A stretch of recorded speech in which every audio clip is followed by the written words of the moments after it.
دیکھیں ایک بڑی عجیب سی بات ہے، ہم شاید فوکس چینج کر بیٹھے ہیں۔ اللہ کریم نے ہم سب سے رزق کا وعدہ فرمایا ہے، مغفرت کا وعدہ نہیں فرمایا۔ تو بتاؤ نا، فکر کس کی ہونی چاہیے؟ مغفرت کی فکر ہونی چاہیے نا، اللہ کو راضی کرنے کی فکر ہونی چاہیے، جنت میں جانے کی تو کوشش ہونی چاہیے۔ جس چیز کا وعدہ نہیں ہے اس کی ٹینشن کسی کو نہیں ہے، جس چیز کا وعدہ ہے اے بندو تمہیں رزق مل کر رہے گا، اس کی صبح و شام ٹینشن ہے۔ بالکل کام کرنا چاہیے مگر ٹینشن نہیں، اللہ پر بھروسہ۔ وہ ایک جملہ ہے نا، جو میرے نصیب میں ہے وہ مجھ سے کوئی چھین نہیں سکتا، اور جو میرے نصیب میں نہیں وہ مجھے کوئی دے نہیں سکتا۔ یہ بات ہمیشہ یقین رکھیں، دانے دانے پہ لکھا ہے کھانے والے کا نام، مجھے میرا مقدر مل کے رہے گا۔ میں اس کے لیے ٹینشن میں رہ کر نمازیں چھوڑ دوں، میں اس کی ٹینشن میں حرام کی طرف چلا جاؤں، میں اس کی ٹینشن میں آخرت کو یکسر بھول جاؤں، تو پھر مجھ سے بڑا بے وقوف کون ہے کہ دنیا میں بھی ٹینشن اور پھر آخرت میں بھی اللہ نہ کرے پرابلم ہو جائے۔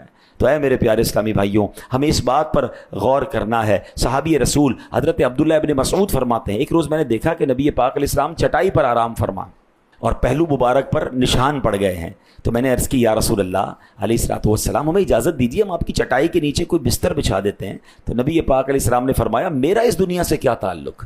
اب ذرا جملہ سنیں، میرا اس دنیا سے کیا تعلق؟ میری اور دنیا کی مثال تو ایسی ہے جیسے کوئی مسافر سخت گرمی کے دن سفر کر رہا ہو، اس دوران وہ کسی درخت کے نیچے ٹھہرے، کچھ دیر آرام کرے، پھر اپنی راہ چلا جائے۔ کیا پیاری ایگزامپل دی ہے۔ ہم اس دنیا میں مسافر کی حیثیت سے آئے ہیں۔ آپ سب میں سے بہت سارے لوگ ٹریول کرتے ہوں گے، کبھی کسی ملک، کبھی کسی شہر، کبھی ہم جاتے ہیں وہ ملک بڑا اچھا لگتا ہے۔ پاکستان کے ناردرن ایریاز میں جائیں، آبشار اور چناب پہاڑ، موسم، بارش، سبحان اللہ، کبھی ایسا وہ وہیں رہ جائیں کہ چلو یار جگہ بہت اچھی، کچھ دن کے بعد پھر گھر آتے ہیں۔ بیرون ملک جاتے ہیں، کوئی ہوٹل میں رہتا ہے، بعض اوقات ہوٹل کا کمرہ اپنے گھر سے اچھا ہوتا ہے، لیکن ایسا تو نہیں ہوتا کہ یار اب میں نے یہیں رہنا ہے، کمرہ بڑا اچھا ہے۔ واپس کہاں آتے ہیں؟ گھر آتے ہیں۔ بڑی پیاری ایگزامپل دی نبی پاک نے مسافر کی۔ ہم دنیا میں مسافر کی حیثیت سے آئے، گھر کہاں ہے ہمارا؟ گھر آخرت ہے۔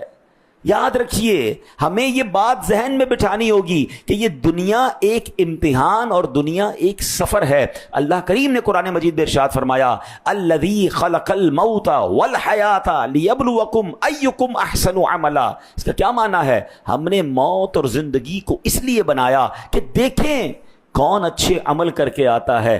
جناب ہم امتحان دینے آئے ہیں، وہاں چیک کیا جائے گا کہ اس دنیا میں کس نے اچھے عمل کیے، مگر کبھی ہم نے نہیں دیکھا کہ سفر کرنے والا مسافر کہیں دل لگا کر راستے میں ہی گھر بنا لے، راستے میں ہی وقت گزار دے، راستے میں ہی جناب زندگی گزار دے، واپس اپنے گھر نہ آئے۔ ہر مسافر کو گھر آنا ہوتا ہے۔ تو بس سمجھ لیجئے کہ یہ دنیا ہمارے لیے ایک سفر ہے، اس سفر کو اچھے انداز سے کنکلوڈ کرنا ہے۔